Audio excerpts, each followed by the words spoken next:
Pour le projet de La Rochelle, en fait, on a eu un super beau mandat de refaire presque l'entièreté du rez-de-chaussée pour que ce soit plus fonctionnel pour une belle famille de 4.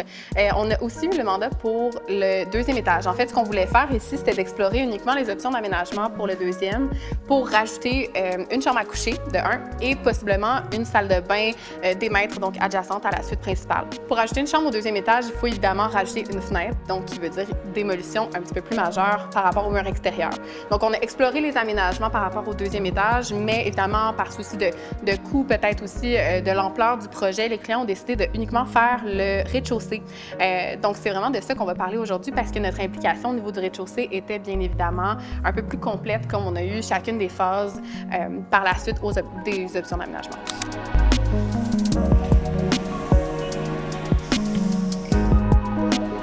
Ce type de mandat-là représente quand même globalement ce qu'on aime faire, évidemment, surtout parce qu'on peut réfléchir un projet quand on parle d'un réaménagement complet au niveau du rez-de-chaussée ou que ce soit une maison complète, mais généralement, quand on peut réfléchir à l'ensemble du rez-de-chaussée, c'est là où on a une réflexion globale sur le flow quotidien vraiment par rapport au déplacement de la famille dans l'espace, à l'usage de chacune des pièces, puis à comment chacune des pièces va impacter la prochaine. Fait que je pense que c'est là où notre expertise est beaucoup dans l'aménagement, dans le flow global. Puis, c'est le type de projet, évidemment, qu'on mange puis qu'on adore faire parce qu'on réfléchit à l'espace de A à Z. Les besoins principaux des clients étaient vraiment axés sur le rangement. Donc, nous, notre mandat était vraiment d'ajouter un pantry avec beaucoup de rangement. Donc, ça a facilité vraiment la fluidité au niveau de la nouvelle cuisine. Rajouter aussi un îlot avec beaucoup de place assise parce que les clients reçoivent vraiment beaucoup. Donc, c'est vraiment super important de conserver plus ce côté-là. Et après, tout ce qui est chaleureux, donc beaucoup de bois naturel, les planchers de bois aussi en chêne, la luminosité aussi. Donc, c'était quelque chose qu'on devait conserver aussi dans le nouvel espace. Donc, c'était vraiment quelque chose d'intemporel, chaleureux, familial. Ici, on voulait vraiment miser sur les différentes textures, les différentes poses aussi au niveau des matériaux. Donc, l'îlot, on va retrouver plus un îlot courbé. La céramique au dosseret, on est vraiment venu faire une pose vraiment non standard, donc vraiment décalée.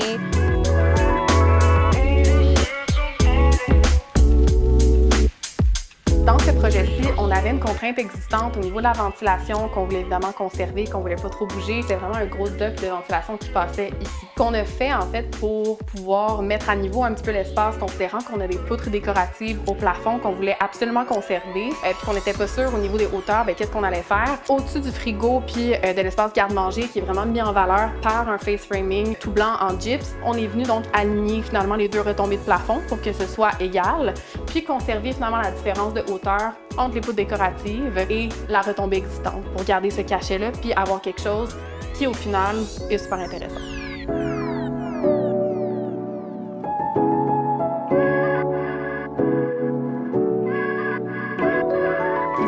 Mudroom. Puis en fait, ce qu'on aimait beaucoup dans cette pièce-ci, qui est un petit peu reclus au niveau de la maison, pièce complètement fermée, donc on peut ne pas voir au niveau de tout ce qui va se passer dans cette pièce-ci, c'est tout ce qu'on a fait au niveau de la matérialité. Autant au niveau de la couleur, donc on a osé un petit punch évidemment pour les armoires, autant au niveau justement des autres matériaux qu'on a utilisés, dont le plancher principalement, petites briquettes, donc effet brique, variation au niveau de la couleur aussi qu'on aime particulièrement là, dans cette variation-ci. Puis on a mixé et osé aussi au niveau de la pose.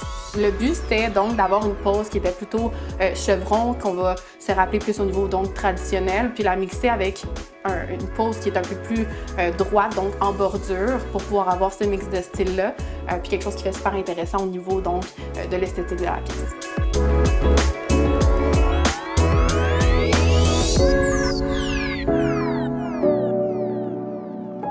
Cœur de la maison, je vous dirais que c'est les armoires de véritable chêne qui vient chercher un peu la chaleur de la cuisine avec les stries aussi qu'on est venu ajouter aussi au niveau des armoires de cuisine. Généralement, c'est un petit peu plus flat puis on va avoir un grain plus uni, mais là, versus quand on va rajouter les stries, ça donne un aspect plus intemporel, mais un peu plus intéressant aussi au cabinet de cuisine qu'on retrouve généralement dans d'autres projets.